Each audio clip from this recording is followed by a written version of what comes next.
Today I'm going to teach you how to add pages in Affinity Designer. Whether you're setting up a new project or expanding an existing design, knowing how to manage pages efficiently will help you organize your work and create multi-page documents with ease. First, launch Affinity Designer on your computer.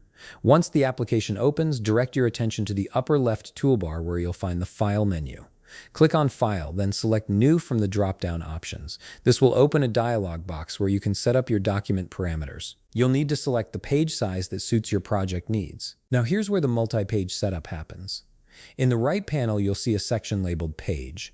Navigate to the multi-page option and click on it. This activates the multi-page functionality for your document, allowing you to work with multiple pages instead of a single canvas.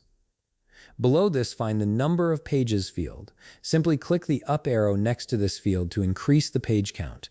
Each click adds another page to your document. Once you've set the number of pages you want, click Create Document. Your new multi-page document will now be ready to use, with all pages accessible from the Pages panel. Alternatively, if you're working on an existing file and need to add pages, there's another method using the Artboard tool. In the left sidebar, locate and click on the Artboard tool. Once activated, you'll notice something interesting happens. Around your existing artboard, you'll see 4 sides with plus icons positioned at the top, left, right, and bottom edges. These plus signs are shortcuts for quickly duplicating your artboard. If you want to easily copy your current artboard with all its dimensions and settings, simply click whichever plus sign you prefer, whether it's the top, left, right, or bottom one.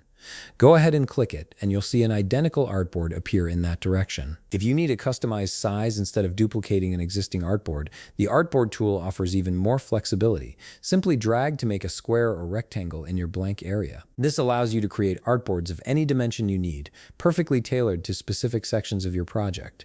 You can create as many custom-sized artboards as you want by repeating this process, giving you complete control over your document layout. And there you have it. You now know 2 different methods for adding pages in Affinity Designer, one for starting fresh documents and another for expanding existing projects. If you found this video helpful, please leave a like, subscribe, and see you in the next video.